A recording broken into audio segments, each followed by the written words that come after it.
की।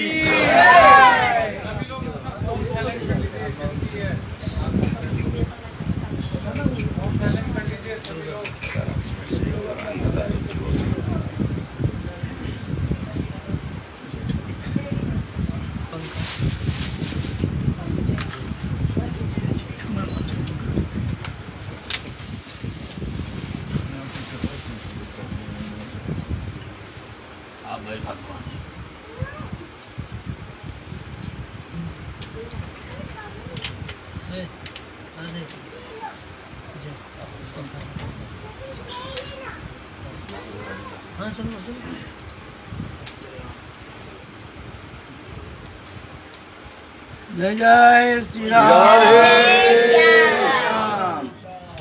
निताई बोल।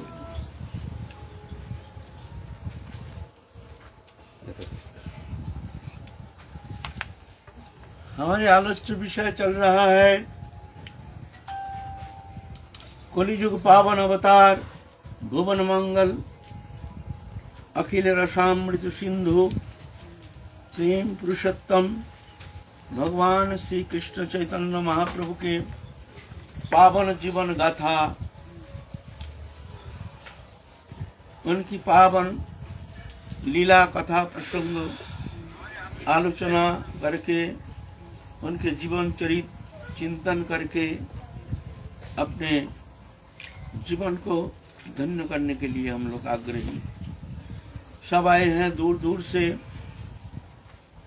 बहुत उनके जीवन चरित्र संबंध में जानते नहीं हैं, इसलिए महाप्रभु की प्रेरणा से हमने, है तो सुकठिन क्योंकि ये लीला कथा देखने में मनुष्यवत प्राकृत मनुष्यवत जैसे उनके कर्म चेष्टा, लेकिन है अप्राकृत चिन्मय दिव्य आनंदमय मायातीत इंद्रियातीत गुणातीत। फिर भी महत जन मुखाश्रित अमृतमय कथा श्रवण करके उनके चरित चर्वन उच्छिष्ट धारण करके हम भी उनके पदांक को अनुसरण करके महाप्रभु की लीला कथा किंचित वर्णन करने के लिए प्रयत्न कर रहे हैं। भूल भ्रांति प्रभु जाने। ये दिव्य कथा जो चिंतन करते हैं, जो स्मरण करते हैं, वो अवश्य ही महाप्रभु की कृपा प्राप्त करने में समर्थ हो जाएंगे। ऐसी लीला कथा में ऐसी शक्ति है, भगवान की लीला कथा। तो हम लोग जन्म लीला से शुरू करके महाप्रभु के नवद्वीप लीला हम लोग आस्वादन किए हैं। अब द्वितीय पार्ट जो है महाप्रभु के संन्यास लीला आस्वादन करने के लिए हम लोग आगे बढ़ रहे हैं। महाप्रभु संन्यास लेकर के आए हैं जगन्नाथपुरी में।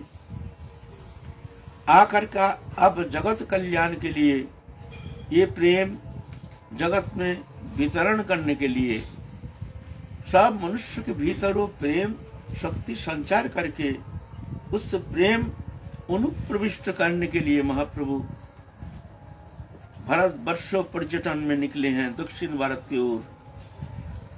वहां घूमते घूमते आए हैं गोदावरी नदी के किनार, जहां विद्यानगर नामक स्थान, जहां राय रामानंद परम भक्तो राजा प्रताप रुद्र के परम भक्त है, मंत्री हैं, लेकिन है बहुत प्रेमी भक्त, तत्व दृष्टा एक महत पुरुष। सार्वभौम भट्टास के श्रीमुख से श्रवण करके आए हैं, जो ऐसे एक परम भक्त, जो तत्व दृष्टा, ऐसे जो एक राधा रानी के अत्यंत निकटतम एक परम भक्त जन, उनके श्रीमुख से हरि कथा श्रवण करने के वासना लेकर के महाप्रभु आए हैं विद्यानगर। इस विषय में हम लोग आलोचना करते हुए आ रहे हैं। तो बड़े आदर के साथ राय रामानंद ने महाप्रभु को लेकर के एकांत स्थान में आसन प्रदान किए हैं। कई दिन हो गया है, दिन में महाप्रभु के सानिध्य में आकर के सत्संग करते हैं। तो महाप्रभु जगत कल्याण के लिए, जगत जीव को साधन तत्व विदित करने के लिए ये श्रेष्ठ साधना किया है। भगवत प्राप्ति तो बहुत प्रकार है। जो ज्ञान मार्ग उपासना करते हैं वो भी भगवत प्राप्ति करते हैं, जो ऐश्वर्य मार्ग उपासना करते हैं वो भी भगवत प्राप्ति करते हैं, जो माधुर्य में उपासना करते हैं वो भी भगवत प्राप्ति करते हैं। लेकिन प्राप्ति के तारतम्य बहुत होता है।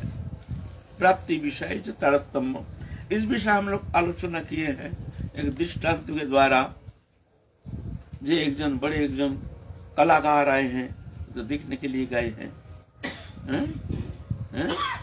तो ऐसा ही भगवत प्राप्ति भी बहुत प्रकार का है। वो अनंत है, अनंत नाम है, अनंत रूप है, अनंत धाम है, अनंत साधन मार्ग है। लेकिन सर्वोत्तम जो चरम पराकाष्ठा, जिस स्थिति में पहुंच करके भगवान को पूर्ण रूप में आस्वादन करना संभव हो सकता है, वो कृपा साध्य है, वो है एकमात्र प्रेम। जहां गीता में पहले क्या कहते हैं,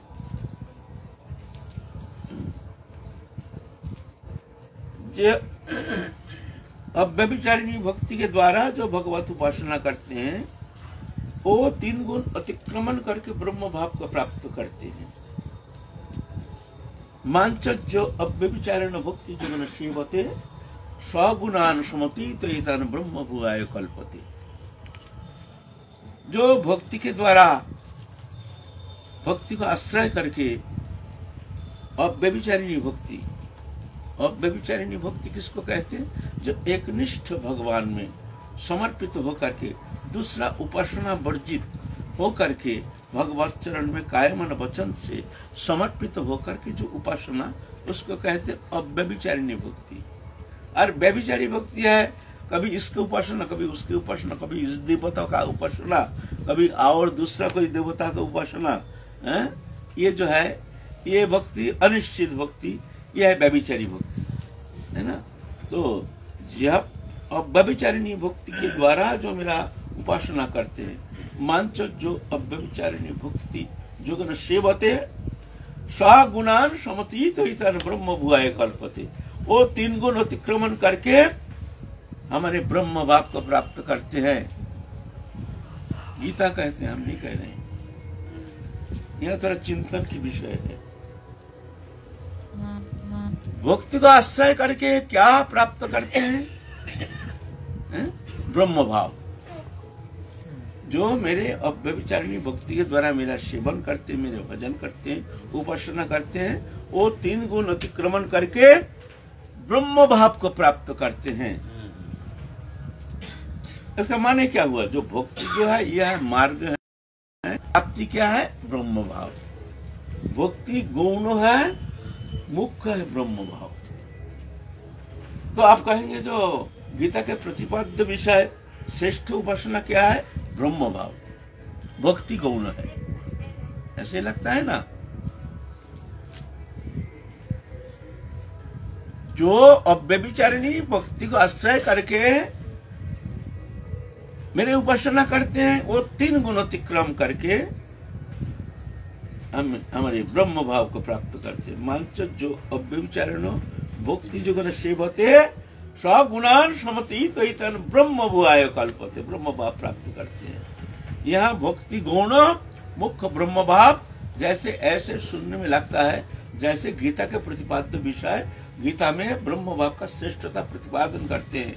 लगता है ऐसा जो ब्रह्म भाव ही सर्वोत्तम उपासना पद्धति के सार है ना।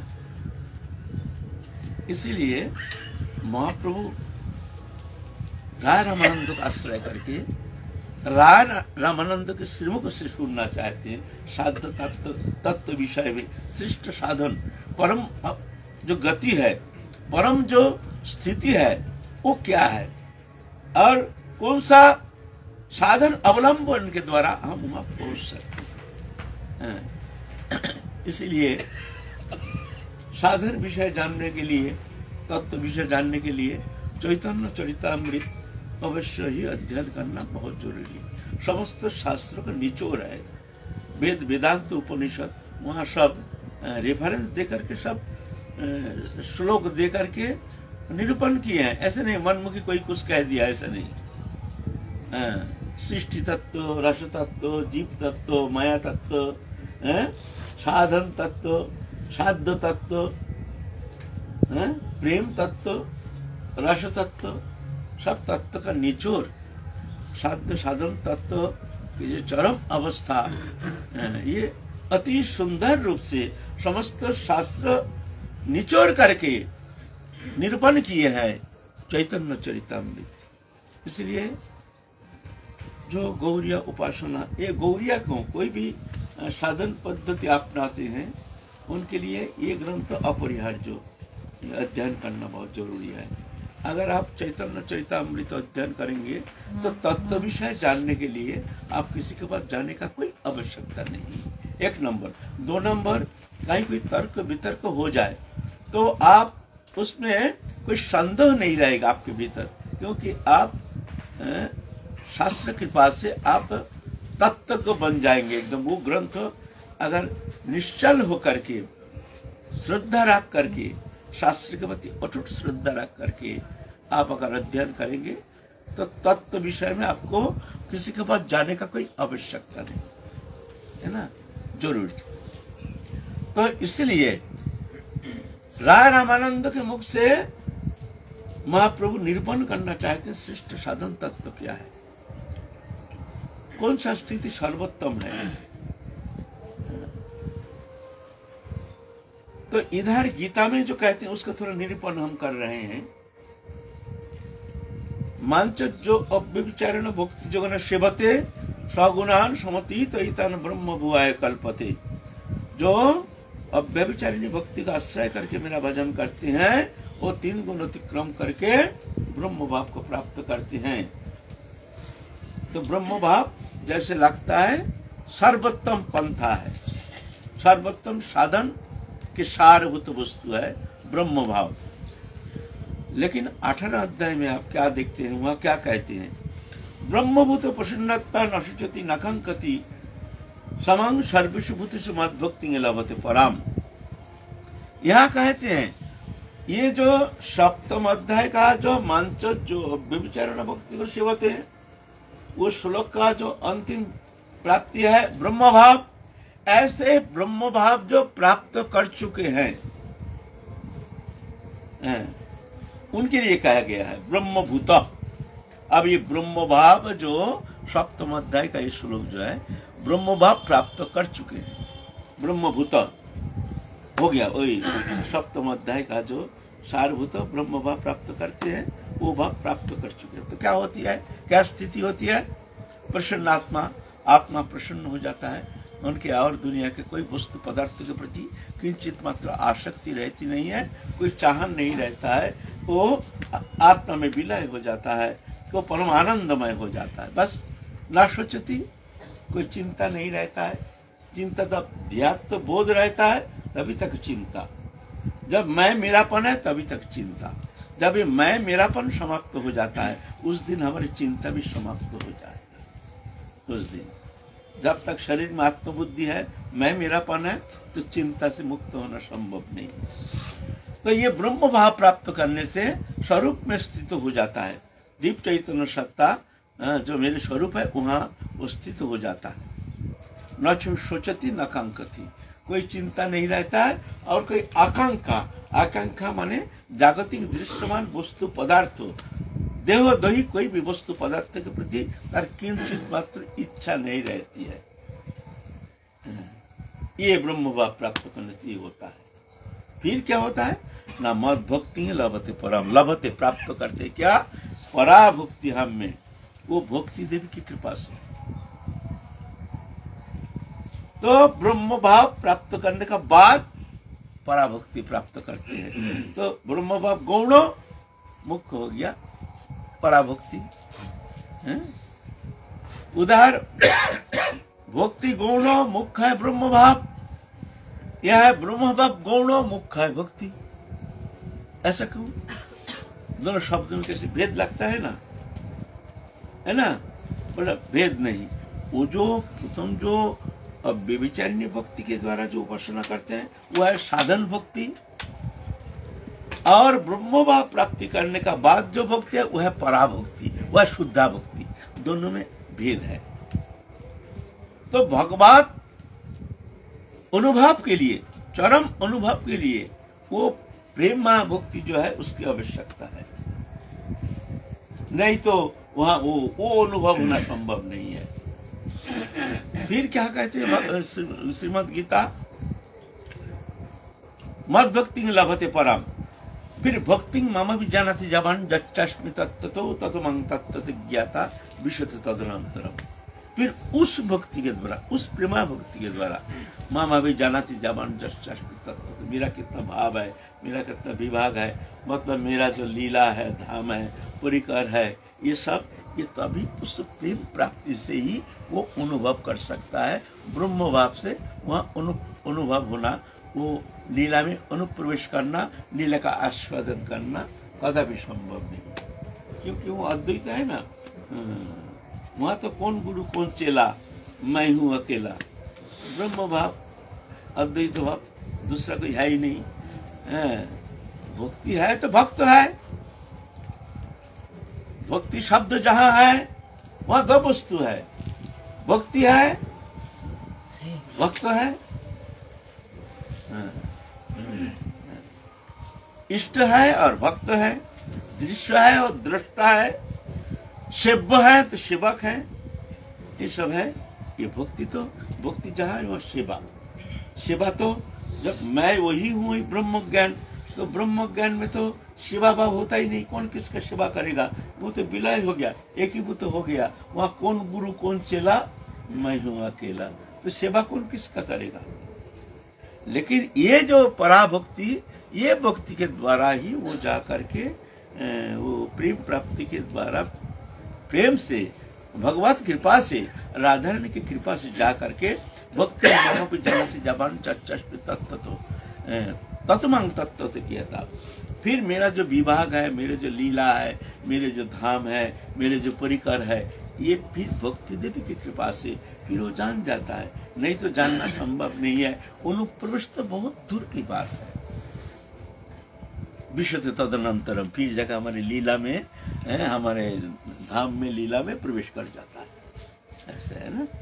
तो ये प्रेम तत्व, ये प्रेम तत्व के श्रेष्ठता प्रतिपादन के लिए महाप्रभु जिज्ञासा कर रहे हैं। उनकी हार्दिक इच्छा जो ये प्रेम तत्व के चरम जो परम पराकाष्ठा है, उस विषय राय रामानंद के श्रीमुख से हम ये हरि कथामृत श्रवण करके हम कृतार्थ होना चाहते हैं। तत्सहित जगत जीव को हम दिखाना चाहते हैं श्रेष्ठ साधन पद्धति क्या है, श्रेष्ठ प्राप्ति क्या है। तो पहले हम लोग कई दिन आलोचना करते हुए आ रहे हैं। प्रथम जिज्ञासा करते हैं साधन विषय, तुम हमको कुछ सुनाओ, साध्य साधन तत्व क्या है। तो पहले राय रामानंद कहते हैं वर्णाश्रम धर्म साध्य साधन, साध्य साधन वर्णाश्रम धर्म का श्रेष्ठता प्रतिपादन करते हैं। महाप्रभु कहते हैं ये बाहर की बात है, तुम आगे सुनाओ। फिर कहते हैं अच्छा, इससे भी श्रेष्ठ है कृष्ण कर्मार्पण। कृष्ण कर्मार्पण श्रेष्ठ है, जो भी करो भगवान में समर्पण करो। इसमें क्या होता है? इसमें उसके संसार चक्र से मुक्त होकर अपने चैतन्य सत्ता में स्थित हो जाता है, मुक्त हो जाता है। जत करोषि जदस्नाशी जोशी जदाशी जत जत तपस्वासी पंत तत्कृष्ण मदार्पण शुभाशुभ फल मोक्ष कर्म बंधन संन्यास जगजुक्तात्मा विमुक्त पश्यसी। तो मुक्त हो जाओगे, मुक्ति तक पहुंचा देते हैं। महाप्रभु कहते हैं ये बाहर की बात है, तुम थोड़ा आगे चलो, आगे कहो। तो राय रामानंद देखते हैं ये श्रोता हमको ऐसा मिल गया, यहाँ तो ये प्रसन्न तृप्त होने वाली नहीं है, आगे चलना पड़ेगा। तो कहते हैं कृष्ण निष्ठा, कृष्ण निष्ठा जो है वो श्रेष्ठ है। आज्ञा गुणांत सन्मया दिष्टन विषकान धर्मान संत्यज्य सर्वं जमं भजेत सच सत्तम। ये उत्तम साधना है। सर्वधर्मान परित्यज्य मामेकं शरणं व्रज अहं त्वं सर्व पापेभ्यो मोक्षयिष्यामि मा शुचः। महाप्रभु कहते हैं ये भी बाहर की बात है, तुम आगे कुछ सुनाओ। तो देखते हैं आगे भी सुनना चाहते हैं, ऐसे भी कोई श्रोता है। समस्त तत्व दृष्टा है राय रामानंद, भगवान के प्रिय पार्षद, साक्षात ललिता सखी का अवतार। वक्ता कौन है? साक्षात राधा रानी की प्रधाना सखी ललिता सखी के अवतार है राय रामानंद। महाप्रभु के साथ साथ आए हैं। जब भगवान आते हैं समस्त परिकरों को लेके आते हैं। जैसे कोई एक नाटक जब मंचस्थ होता है अपने टीम लेके आते हैं। बाहरी लोग से नाटक थोड़ी होता है, अपना पर्टिकुलर टीम है, वो टीम लेके आके नाटक करते हैं, है ना। वहाँ जो भी नाट्यानुष्ठान में जो भी अंश ग्रहण करते हैं सब अपना टीम है। ऐसे ही महाप्रभु भगवान जब आते हैं अपना टीम लेके आते हैं। ऐसे ही भगवान आए हैं। महाप्रभु कृष्ण चैतन्य समस्त पार्षदों को लेके आए हैं। उसके अंदर ललिता सखी अवतार है राय रामानंद, समस्त तत्व दृष्टा है। तो लेकिन पहले नहीं कह रहे हैं जे ये प्रेम तत्व श्रेष्ठ है, क्योंकि समझ नहीं पाएंगे ना साधारण मनुष्य। साधारण मनुष्य तो उतना पहुंच है नहीं, क्या जानते हैं प्रेम क्या है। प्रेम शब्द में साधारण जो मनुष्य है उनको अगर प्रेम कहा जाए तो क्या सोचेंगे? नहीं, हमारे संसारे जो हमारे शरीर कुटुंब परिवार इनके साथ जो हमारे प्रेम संबंध है, ऐसे ही प्रेम संबंध भगवान से बोलते हैं ऐसा होता ही नहीं, ये प्रेम ही नहीं है। उसको प्रेम कहा नहीं जाएगा, ये मोह है। ये प्रेम देखने में लगता है प्रेम, वास्तव में यह है मोह। मोह किसे कहते हैं? मिथ्या वस्तु में चित्त के दृढ़ अभिनिवेश का नाम है मोह। है मिथ्या वस्तु, लेकिन उसमें हमारे मन इतना लग गया जो अपना नहीं है, वो नहीं सकता है, होता नहीं, लेकिन फिर भी उसको हमने अपना मान करके ऐसे मोहित हो गए हैं, उसके बिना हम रह नहीं सकते। तो इसको कहते हैं मोह। तो संसार में ये मोह है, प्रेम नहीं है। प्रेम तो एकमात्र भगवान से होता है, जगत से प्रेम नहीं होता है। आप लोग सुन लीजिए, प्रेम है आत्मधर्मी, चेतन धर्मी, जड़ धर्मी नहीं है। जोड़िए वस्तु कभी प्रेम नहीं दे सकते, उसमें है ही नहीं कुछ, वो कहाँ से देंगे? जिस वस्तु जिसमें है वहां से तो मिलेगा। और लाकड़ी पीसने से शहद मिलेगा? शहद जिसमें है तो वहां से शहद मिलेगा ना। रेती पीसने से क्या घी मिलेगा? ऐसा तो होता नहीं है ना। तो यह जो जागतिक प्रेम है, जिसको प्रेम हम कहते हैं, ये प्रेम जो है ये मोह। कश्य के पति पुत्राद्या मोह ये वही कारणम। कोई किसी का ना स्त्री पुत्र परिवार, ये जीव अनादि काल भ्रमित होते होकर घूमते घूमते आ रहे हैं। जन्म लेते हैं, जन्म के बाद उसका शरीर मिलता है, शरीर के बाद शरीर से संयोग होता है। माँ को जानते हैं, फिर माँ के बाद पिता को जानते हैं, फिर बड़ा होता है, फिर भाई को जानते हैं, फिर और बड़ा होता है, बंधु बांधव को जानते हैं, फिर और बड़ा हो जाता है। शादी करा दे के अनजान स्त्री के साथ उसका शादी करा देते हैं तो जानते हैं मेरे पत्नी है। फिर अगर आगे बढ़ता है, फिर कहाँ से आगंतुक, कहाँ से पुत्र आया कन्या आया हम जानते भी नहीं है। माँ के उदर में जब तक रहता है तब भी हम जानते नहीं है पुत्र है कि कन्या है। हम हमारा है, हम जानते ही नहीं है। जब भूमिष्ठ होता है तो हाँ ये कन्या है, ये पुत्र है। तुम्हारा पुत्र तुम नहीं जानते हो, माँ की जटन में बताओ ना, कौन आ रहा, कहाँ से आ रहा, कोई संबंध नहीं, कोई मतलब नहीं। भूमिष्ठ हो गया तो उसको हम पुत्र बोल के, वो रहेगा नहीं, वो आगंतुक है, वो पहले था नहीं, पीछे रहेगा नहीं, एक दिन मिथ्या है ना। आज हो काल हो 50 साल पीछे हो, एक दिन तुमको छोड़ना ही पड़ेगा। या तो वो पुत्र तुम्हारा छोड़ के तुमको चला जाएगा या तुम उसको छोड़ के चला जाओगे। ये शरीर तक ये मिला है, ये भी धोखाबाज। एक दिन तुम जिसको अपना मानते हो, मैं शरीर हूँ, इस शरीर का मोह में पड़ करके न जाने क्या क्या करते हैं, क्या क्या भोग सुख के लिए किसके पीछे पीछे कैसे कैसे हम भगते हैं। ये मोह है, मोह इसको कहते हैं मोह। मोह ए वही कारण, ये भी छोड़ना पड़ेगा। तुम नहीं छोड़ोगे, काल एक दिन तुमको धक्का मार के, तुमको लात मार के अलग कर देगा। जीव चैतन्य सत्य दिगारे हमारा शरीर जिसका अपना मन वो तो पड़ा है वहाँ, पीट पीट के रो रहा है जो मुर्दा को पकड़ के, और वो दिखता है मैं तो जा रहा हूँ। तो इसको कहते हैं मोह। मोह ही संसार बंधन का जड़ है। प्रेम नामक पदार्थ यहाँ है नहीं।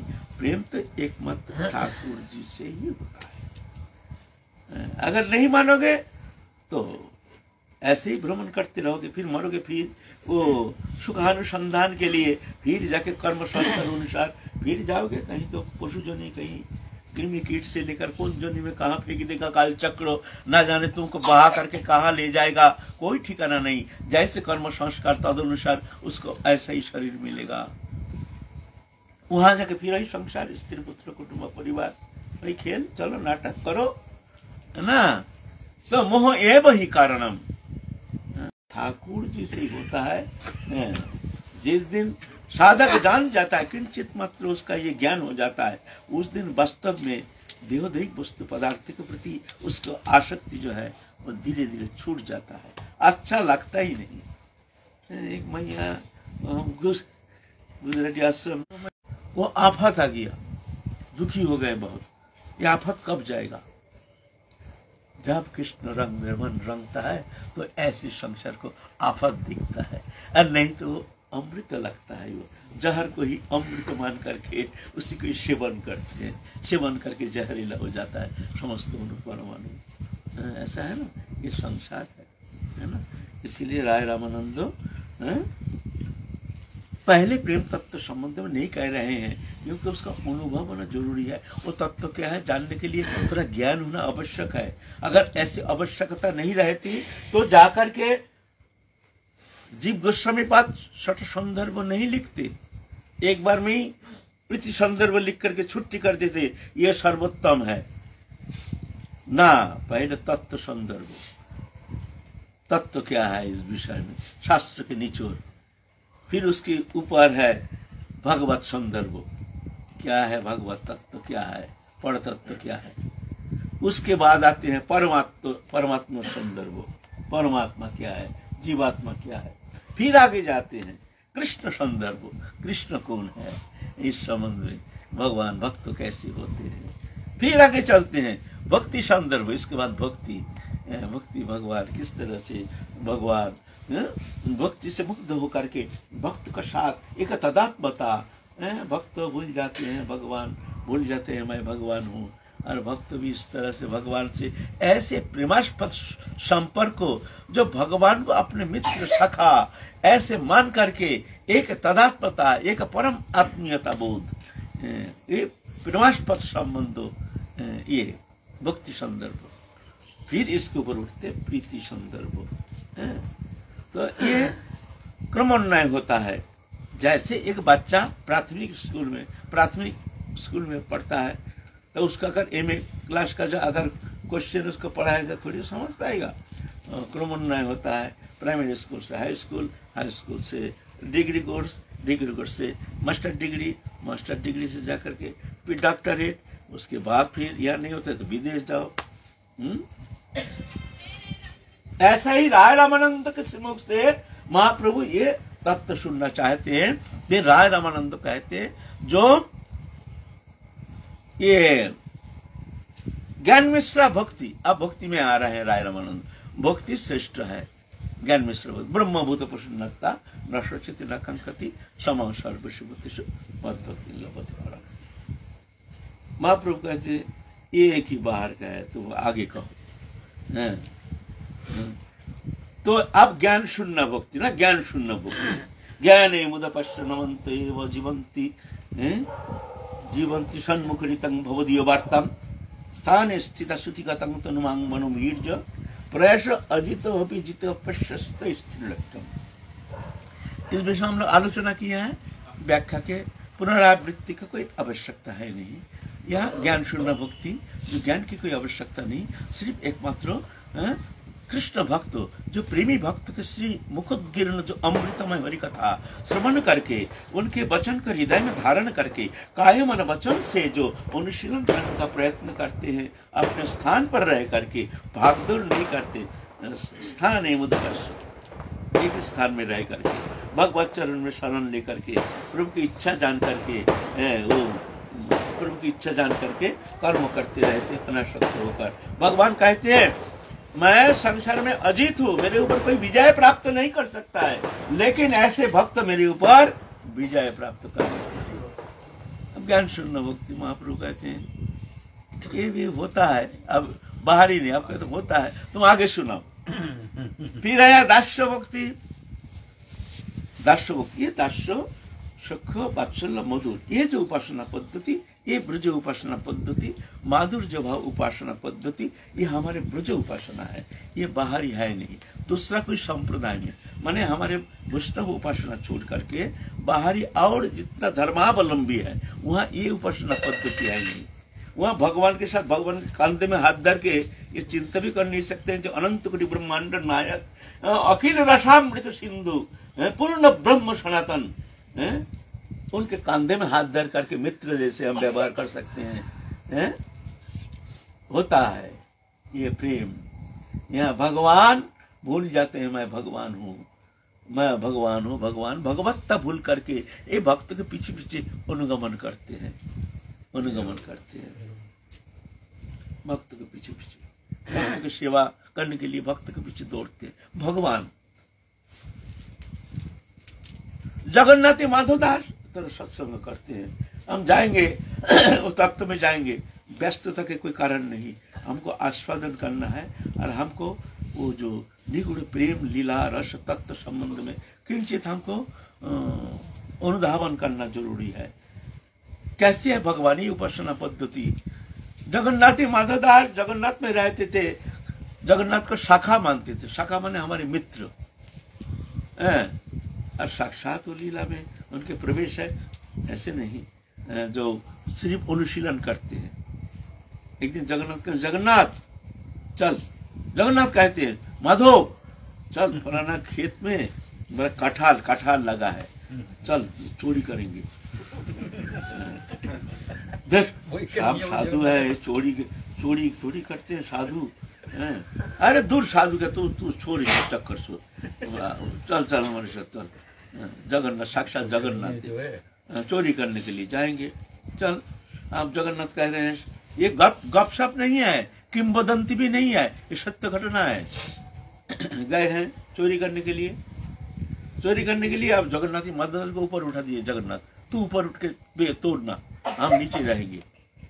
और ऊपर उठा दिया माधवदास को, माधवदास कटहल तोड़ने गए, इसमें कुछ आवाज हुआ, जो मालिक जो है वहाँ ये थे वो तो हे करते करते डंडा लेके आए और जगन्नाथ तो भाग गए, और ऊपर में वो भाग नहीं पाए, पकड़ लिया, चोर चोर चोर चोर। अरे देखते अरे ये तो साधु बाबा हमारे जगन्नाथपुरी का मान्यता प्राप्त सिद्ध महात्मा सब जानते हैं जो माधवदास बाबा, अरे ये चोरी करता है, हम लोग जानते सिद्ध महात्मा, और इधर आके देखते चोर। इसीलिए खुद मारा पीटा तो खूब नहीं, फिर भी धक्का मुक्का दो से थप्पड़ तो मारी, तोड़ जब सब है तो ये साधुता है ही नहीं, दो से थप्पड़ तो मारना जरूरी है। साधुता दिखा तो सिद्ध बनते हुए यहाँ करके ऐसा करके दो से धक्का मुक्का देकर इधर के जगन्नाथ का जो चादर है ना ओढ़नी है वो काटा लग करके हुआ तो रह गया है, जगन्नाथ भाग गया। दुपट्टा गए हैं।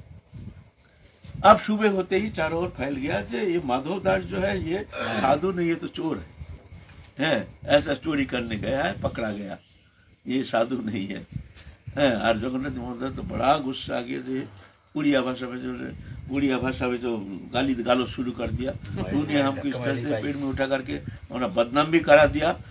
ऐसा तो इधर जगन्नाथ का तो दुपट्टा है नहीं, कहाँ गया दुपट्टा। तो एक पुजारी ने ऐसे ही भगवत इच्छा से ही वो दिखता है जो बगीचा में वह दुपट्टा पड़ा है। और भाई मंदिर का जगन्नाथ के जो दुपट्टा वो तो बाहर कैसे जा सकता है, वहां पड़ा है। फिर जाके वहां जगन्नाथ का दुपट्टा लिया है। भाई वहां गया कैसे? रात को स्वप्न आदेश करते हैं, अरे हम ही तो ले गए थे माधवदास को, तू लोग माधवदास को इस तरह अपमान किया है, जा क्षमा जाचना कर, क्षमा जाचना कर, हम बहुत असंतुष्ट है तुम्हारे ऊपर, जगन्नाथ हमारा सखा है। फिर दूसरा दिन तो सब पुजारी जा करके उनका पाँव पकड़ते हैं, बाबा आप जैसे इच्छा करो कुछ करो, सब जानते हैं माधवदास। अब माधवदास क्या हुआ, जगन्नाथ तो सिद्ध है, जगन्नाथ उपासना में सिद्ध है, लेकिन सिद्ध होने से क्या हुआ, भगवत इच्छा उनका डिसेंट्री हो गया, आमाशय हो गया, दिन में 50 बार सोच जाते हैं। भक्तों का कभी ये सब बीमार होता है, लेकिन होता है भगवत इच्छा। अब क्या करें, शौच क्रिया के लिए पानी चाहिए, उतना पानी कहाँ मिलेगा, बार बार पानी लाना। शौच क्रिया में शुद्धाचार के लिए तो पानी जरूरी है, साधु के लिए ना पानी बहुत आवश्यकता है। कहीं जाओ बाथरूम में जाओ 10 बार पाँव धोएंगे, हाथ धोएंगे, मुंह धोएंगे, साधारण लोग जैसे नहीं है, हम लोग का बहुत विधि निषेध है, पानी बहुत चाहिए। तो समुद्र के किनारे में जा करके झोपड़ी लगा करके वहां पर पड़े रहते हैं। इधर देखते हैं एक बालक आकर के जगन्नाथ का माधवदास का कौपिन धोते हैं, कौपिन धोते हैं, वो कौपिन खराब हो जाता है, कपड़ा खराब हो जाता है, जाते जाते खराब हो जाता है, फिर छोड़ के दूसरा कौपिन पहनते हैं। और वो बालक क्या करते, समुद्र में जाकर धो धा के सुखा देते हैं, पानी लाते हैं, ये करते हैं। अरे ये कहाँ से आ गया, ये बालक कहाँ से आ गया, तू कहाँ से आया, मैं यही रहता हूँ। अरे तू तेरे को कौन ने यहाँ भेजा? तो उसका चेहरा देख करके, उसका हांसी देख करके संदेह हो गया। तो ऐसे बालक, छोटा सा बालक, इतना बुद्धि तो हो नहीं सकता है, जरूर दाल में काला है, ये और कोई नहीं है, ये जगन्नाथ ही होगा। सुन इधर, तो जगन्नाथ गए सामने, फट हाथ पकड़ लिया, सही बता तू कौन है? ना ना छोड़ो, हमको हंस रहे हैं। उनका हंसी तो बड़ी टेढ़ी मेढ़ी हंसी ना, वो हंसी से ही पकड़ लिया जी ये तो जगन्नाथ ही है, हमको छोड़ दो, हमको छोड़ दो, नहीं छोड़ेंगे। तू बता तू कौन है, तू हमारे जगन्नाथ है कि नहीं, सही बता, झूठ नहीं बोलना। तो हंस दिया तो जान गए थे तो साक्षात जगन्नाथ है। तो बोलते सी सी सी सी, तुम्हारा शर्म नहीं होता है, तुम हमारे ये कौपिन धो रहे हो, विष्ठा ये सब धो रहे हो भगवान होकर के, बोलो ये हमारे कितना कष्ट होता है हमारा, तुम ऐसे कर रहे हो, ऐसे कर्म करते हो। तो बोलते क्या करूं, तेरे कष्ट देख करके मैं क्या करूं, मेरे को आना पड़ा, और भक्त की सेवा तो हमको करना पड़ेगा। तो कहते इतना तुम्हारी करुणा है तो हमारे आमाशय ठीक कर दो ना, झमेला मिट जाएगा, आमाशय ठीक कर दो। देखिए भक्त तो कभी नहीं कहते हैं हमारे बीमार ठीक कर दो, यहाँ कहने का मतलब यह है जो भगवान आमाशय ठीक होने से कम भगवान तो हमारे गंदा ये सेवा तो नहीं करेंगे, हमारे ये कष्ट तो होगा नहीं। माने जगन्नाथ जो सेवा कर रहे हैं वो सेवा तो कम से कम उससे छुटकारा मिल जाए, इसीलिए कहते हैं कि हमारा तुम बीमार ठीक कर दो। तो जगन्नाथ हंस के कहते हैं जो तुम्हारे बीमार ठीक कर देंगे तो हमको सेवा कैसे मिलेगा। माने उसको सेवा नहीं देते हैं, इसलिए हमेशा मना करके सेवा कर रहे हैं भगवान। चिंता करो, यह है भगवान, भक्त वत्सल भगवान, यह है उपासना, यह है उपासना। भगवान दास बन जाती है, ऐसा नहीं, भगवान भक्त के अधीन होकर के भक्त को खुशी करने के लिए हीन से हीनतम सेवा करने के लिए तैयार हो जाते हैं, और भगवान इसमें तृप्त मानते हैं, अपने को बहुत आनंद लेते हैं, भगवान को बड़ा आनंद आता है। ये है हमारे माधुर्य उपासना, सुखभाग, ये समता।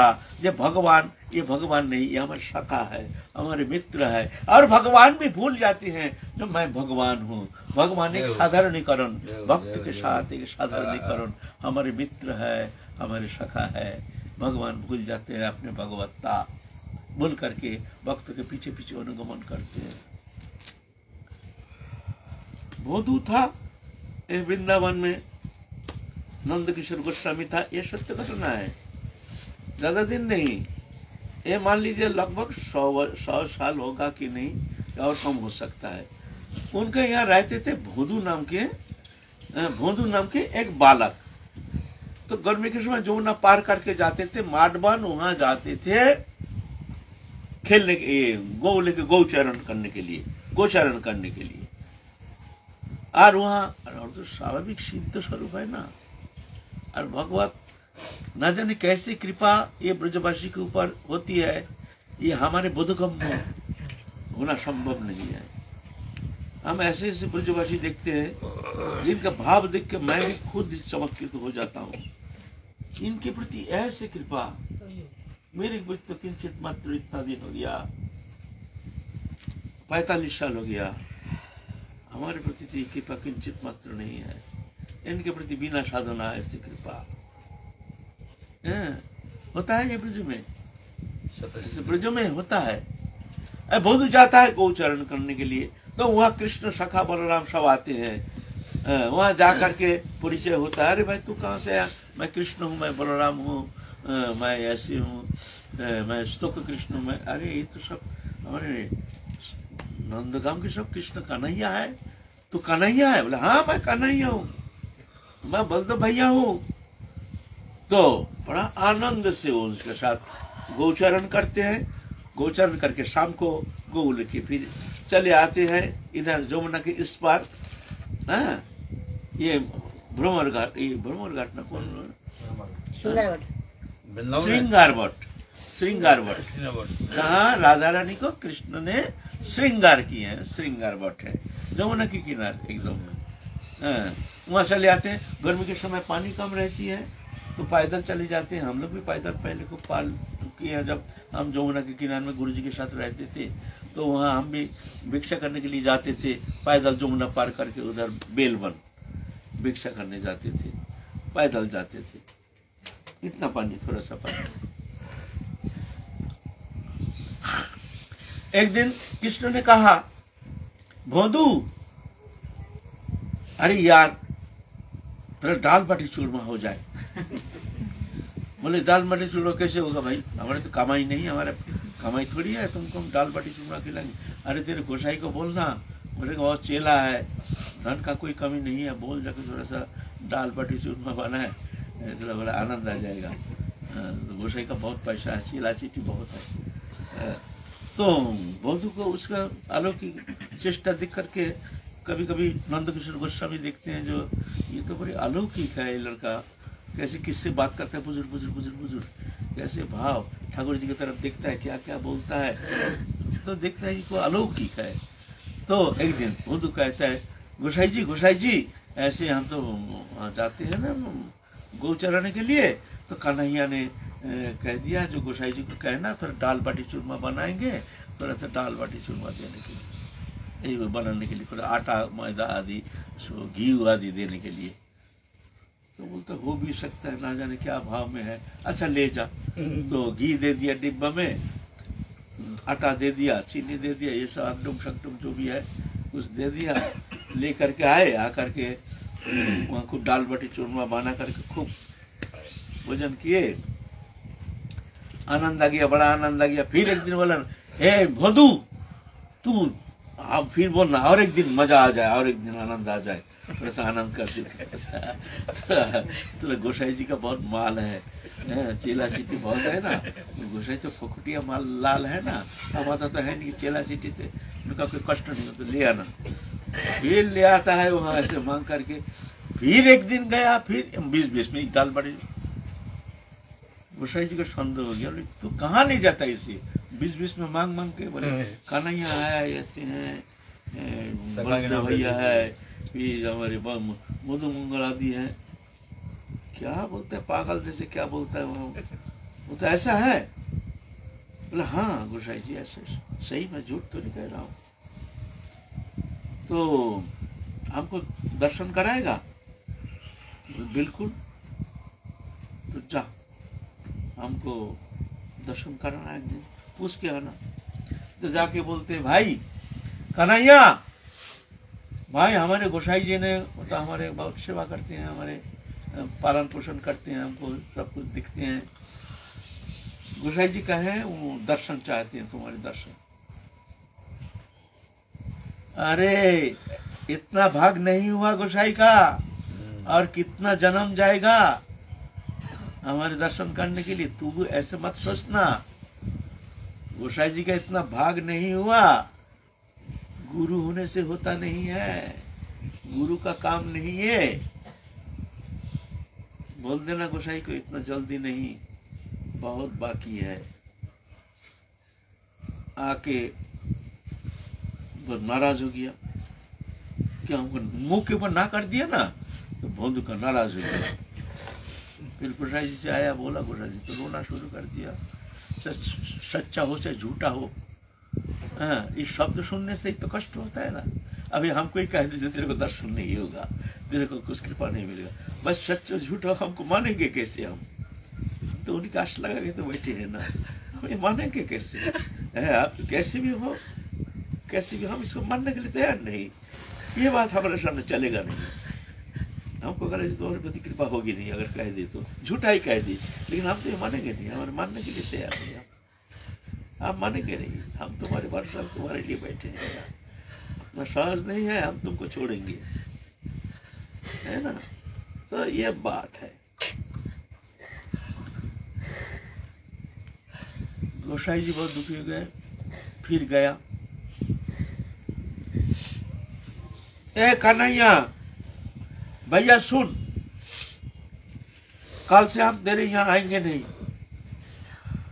हम दूसरा जहाँ के मन में जाकर के गोचरण करेंगे। भाई तुम हमारे गाय अलग कर दो, हम तुमसे खेलेंगे नहीं। अरे यार भैया भोंदू तू क्या बोल रहा है? नहीं भाई ये सब बात छोड़ो, तुमसे हमारा तो कोई मतलब नहीं, तुम्हारा हमारा। अरे क्या हो गया, क्या बताना? नहीं नहीं तुमसे छोड़ो, तुमसे हम बात ही नहीं करना नहीं है। हम कल से हम तुम्हारा गाय अलग करके हम अलग हम जाएंगे खेलने के लिए, वही गाय चराने के लिए, हमको तुमसे कोई मतलब नहीं। अरे भाई हुआ क्या बताना? कृष्ण जैसे बहुत दुखी हो गया और उनको तोषामोद कर रहे हैं भोंदू को। अरे हमारे गोसाई जी हम बोले हैं उनको दर्शन करेंगे, तुम बोल दिए नहीं, उनको तो इतना भाग नहीं है, कितना जन्म जाएगा, हमारा बात का कोई कीमत नहीं है। तुम हमारे सखा हो, हमारे मित्र, ऐसे मित्रता होती है। चलो भाई हमारा जरूरत नहीं, खाली करो हमारा गो लेकर हम चलेंगे, अभी चलेंगे। ए भादु ए भादु ए भादु ए भादु सुन सुन, ए भगवान पूर्ण ब्रह्म सनातन अखिल ब्रह्मांड नायक, भगवान अखिल ब्रह्मांड नायक है। ए भादु ए भादु नाराज नहीं हो, ए बधु तू सुन सुन, ए बधु ना हम चलो हमारा गाय अलग करो, हम तुमसे हमारा कोई मतलब नहीं है, हैं? हमने बोला जो भाई हमारा गोसाई को हम दर्शन तुमको दर्शन कराएंगे, और तुम बोल दिए दर्शन होगा नहीं, कितना जन्म जाएगा, हम होगा नहीं। ए भाई सुन सुन, अच्छा सुन तो बताओ दर्शन दोगे? हम देंगे। सुन एक काम कर, गोसाई जी को बोलना जे आपने माथे में करके आटा घी आदि दाल बाटी चूरमा का समस्त सामान माथे में खुद ले आएगा, तेरे माथे में नहीं ले आएगा, और बनाएगा, भोग लगाएगा, तो हम देखेंगे, चिंता करेंगे। बोले चिंता पिंता नहीं, हाँ बोल, हाँ बोलते दर्शन देंगे, नहीं तो हम जा रहे हैं, अभी जा रहे हैं। ए भदू देखती हो तू, देख भदू सुन भाई, ए भाई सुन सुन यार, तू ऐसे मत कर। जैसे ये है भगवान हमारे, ये वृंदावनी उपासना, जहाँ भगवान भूल जाते हैं भगवान है, और भक्त भी मानने के लिए तैयार नहीं भगवान है। एक समता, एक मित्रता, एक प्रेम, अब प्रेम बंधन में ऐसे बंध जाते हैं यहाँ, हैं? कभी तो पुत्र बन के आते हैं, कभी तो सखा बन के आते हैं, कभी तो हमारे प्रेमी जन बन के आते हैं। ये ब्रज उपासना, ये माधुर्य रस उपासना, ये उपासना एकमात्र ब्रज में ही है, ब्रज में ही संभव है। पुत्रापि दूसरा कोई उपासना पद्धति में, विश्व में ऐसा कोई उपासना पद्धति नहीं है जो ब्रज उपासना के जैसे इतने माधुर्यमय, भगवान के साथ एक तदात्मता, एक प्रियता, एक आत्मीयता। तुम मेरे हो, मैं तुम्हारे हूँ, बस। तुम कौन हो? भगवान भगवान नहीं, हमारे सबसे प्रियतम, हमारे सबसे निकटतम। ये संबंध। ओ भगवान भगवान वो सब नहीं, अच्छा नहीं लगता तुम्हारा भगवत्ता, लेकिन तुम रहो भाई, तुम कौन हो? नहीं, तुम हमारे सबसे प्रियतम हो, और तो आगे जानता नहीं हो कौन हो तुम, हमारे सबसे निकटतम सबसे प्रियतम तुम हो। ये है हमारे ब्रज उपासना। फिर गोसाई जी दूसरा दिन तो टोकरी में करके आटा, घी, चीनी आदि सब ले करके गए हैं। अब माठवन तो बड़ा विशाल है ना, वहां से 8 किलोमीटर दूर जमुना किनारे से। अब तो ही रहते थे ना, हम ही कृषि घाट में रहते थे पहले हमारे गुरु जी के साथ। वहाँ सब जंगल जंगल जंगल जंगल जंगल, उस समय जंगल था, कैसे जंगल था तो भगवान ही जाने। हम जब थे उस समय भी बहुत जंगल ही था। तो गए हैं, देखते हैं कोई गाय बछड़ा कुछ कन्हैया फनैया कुछ नहीं है। गोसाई चलते चलते बोलते हैं, अरे भाई कहाँ तेरे कन्हैया, कहाँ तेरे बलदेव भैया, कहाँ? बोले उरो उरो, तो उरो मैंने वो दिखता है। अरे ये तो पागल है, ये कुछ नहीं है, ना गाय है, ना बछड़ा है, ना सका है, ना मनुष्य है, कुछ नहीं है, एकदम खुला मैदान, एक जन प्राणी का नाम निशान नहीं है। अरे बंधु बोलता है उरो। ये सब महापागल का पल्ला में पड़ गए हम भाई। एक पागल का पल्ला में पड़ करके ब्रजवासी पागल, हम आए हैं इतना सामान लेकर के, आशा लेकर के हम भगवत दर्शन करेंगे। बढ़िया भगवत दर्शन भाई ऐसे। हाँ खूब दर्शन हो गया बंधु, चल भाई कर चल, हो गया दर्शन हो गया। तू भी एक पागल, बोलते वो रोक कन्हैया बोलना। और गोसाई जी कुछ दिखती ना, गौ है ना बछड़ा है, कुछ एक प्राणी भी वहां है नहीं, कौआ तक है नहीं। तो बोलते बोलना, तो कृष्ण कहते हैं, और आवाज वो सुन रहा है, वो गोसाई नहीं सुन रहा। जे तू गोसाई जी को स्पर्श कर, स्पर्श करने से तो जाके वो दर्शन करने का सामर्थ्य मिल जाएगा। तो स्पर्श कर जा बोधू तो ठीक है। कन्हैया कहे तो गोसाई जी का स्पर्श, दिव्य दृष्टि खुल गया, वृंदावन के दिव्य वृंदारण्य, दिव्य दृष्टि खुल गया। वही दिव्य वृंदावन के वही दृश्य चिन्मय है, वहाँ दिख रहे सखा सखी सब सब चिन्मय, कृष्ण कन्हैया बलराम ऐसे गोपी सब दिख रहे हैं। साथ साथ गोसाई जी तो अचेत होके गिर गए, अचेत होके गिर गए। प्रेम मूर्छा इसको कहते हैं, प्रेम मूर्छा।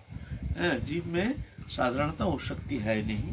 अगर कोई भगवत कृपा से किसी का भगवत दर्शन किंचित मात्र वो हो जाए ऐसे, तो वो तत्क्षण तो ऐसे प्रेम मूर्छा हो जाता है। तो कृष्ण बधु का कहते तू उसको शक्ति संचर कर, थपथपा दे, पीठ को थपथपा दे थोड़ा सा। तो बधु ऐसे ही किया तो फिर चेतन हो गया। फिर देखो तो उसका मनोवांछा पूर्ण हो गया। फिर दाल बाटी चूरमा बनाया, गोसाई अपना हाथ से भोग लगाया। तो यह है हमारे ब्रज उपासना। यहाँ कोई ज्ञान नहीं, ज्ञान की इंतजार नहीं, यहाँ कोई तपस्या नहीं, यहाँ कोई साधना नहीं, कुछ नहीं। एक भावनात्मक भावना का श्रेष्ठता, हमारे सबसे प्रियतम सबसे निकटतम, यह है हमारे साधना का प्राण केंद्र। ये भावना जिसका अंदर ऐसे भावना का किंचित मात्र अनुप्रवेश हो गया, मन लो बाजी मार दिया। यहाँ तप तपस्या, यहाँ जो अपने विधि विधान ये सब, इसका उतना श्रेष्ठता नहीं है। भावना प्रधान होना चाहिए, भावना प्रधान होना चाहिए। तो ये सख्य रस की उपासना का श्रेष्ठता प्रतिपादन करते हैं राय रामानंद महाप्रभु। कहते हैं उत्तम उत्तम है। तुम इतना समय तो हम तुम्हारे सामने तो बात कर रहे हैं, लेकिन अभी थोड़ा आनंद लग रहा है। तुम उत्तम विषय। अच्छा आगे और तरह सुनाओ, इसके आगे और तरह सुनाओ। फिर वात्सल्य उपासना पद्धति। वात्सल्य उपासना, वहां तो अपने कृष्ण को, अपने गोविंद को, भगवान को अपना बच्चा मान करके वो तारण भर्षण पालन पोषण ऐसे करते हैं। शासन करते हैं, बच्चे को गोदी में लेकर चलते हैं। ऐसे जो भावनात्मक एक सेवा भावना लेकर के भगवान के साथ जो व्यवहार, ये वात्सल्य उपासना पद्धति ये ब्रज में ही है। ब्रज में उपासना मातृभाव लेकर के আমাকে যে বড় মানে আপনাকে হীন तार प्रेम कबू हमें ना हो योधीन। भगवान कहते हैं हमको बड़ा मानते हैं, भगवान मानते हैं, अपना को हीन मानते हैं, मतलब उसका प्रेम कभी हमको वशीभूत करने में समर्थ नहीं हो सकता है। मैं उसका प्रेम में बस नहीं होता हूँ। अपना के बड़ माने আমাকে समहीन तार प्रेम होई हमें सतत अधीन। अपना को मतलब अपने को बड़ा मानता है और हमको छोटा मानता है, माने उसका प्रेम हमको वशीभूत कर देता है। यह बड़ापन हमको पसंद नहीं है। प्रिया यदि मान करी करे भर्सन वेद स्तुति होते हरे मोर मन। यहाँ वेद स्तुति में कितना स्तुति वंदना किए हैं भगवान के, मगर बोलते वो हम सुनते भी नहीं, क्या स्तुति कर रहे हैं, वेद क्या स्तुति कर वो हम सुनते भी नहीं है। लेकिन हमारे जो प्रियतमा है, प्रियतमा जब हमको मानिनी होकर के गाली देते हैं, धोखाबाज, कपटी, झूठे, ग्वारिया, गंवार, बोलता है हमको ये हमारी वो वेद स्तुति भी ज्यादा हमको आनंद लगता है। हमारे उसमें हम एकदम मोहित हो जाता हूँ उनके श्रीमुख से वो सुंदर वो शब्द गाली सुन करके हम तृप्त। इसीलिए ब्रज में भगवान को जिस तरह से गाली देते हैं, और कहीं विश्व ब्रह्मांड में भगवान का सुना है कभी गाली देने का? गाली देते हैं यहाँ बुरी तरह से गाली देते हैं।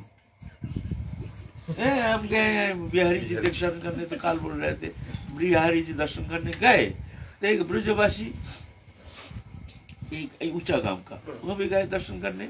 उस समय इतना भीड़ नहीं था, तो इतना जो था इतना ही जगह जब पट खोलते थे इससे ज्यादा भी लोग नहीं होते, इससे कम इतने लोग होते थे। तब पट खोलने में देरी हो रहा, ठड़ा है, बड़ा गर्म हो गया। हमको बोलते बाबा मंदिर में क्या हो रहा? बोले क्या हो रहा? मंदिर ना ठाकुर जी है वहाँ क्या? हाँ ठाकुर जी है ना, तो क्या है, तो विश्राम कर रहे बहन बोल ऐसे भद्दा दो चार गाली दे दिया। ऐसे भद्दा दो चार गाली दे दिया, भाई हमारा दिमाग घूम गया। हम आए हैं यहाँ और वो भीतर में ये कर रहे हैं, मैंने कुछ भद्दा ऐसे कुछ शब्द कह दिया जहाँ यहाँ खड़े हैं और वो वहाँ आराम पर मारे, मैंने कुछ उल्टा पल्टा शब्द कह दिया। पर उधर दो एक जन नाराज हो गया, बाहरी भक्त दिल्ली फिल्ली से आए, बोले सर ये कैसे पाखंडी है, जो कैसे गाली देते हैं भगवान को, भगवान के मंदिर में आकर के शर्म नहीं आता तुम्हें?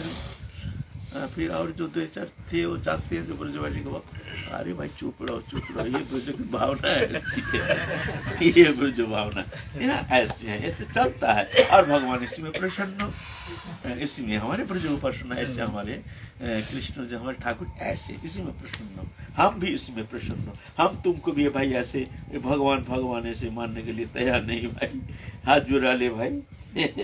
हमको भगवान मानने के लिए तैयार नहीं है।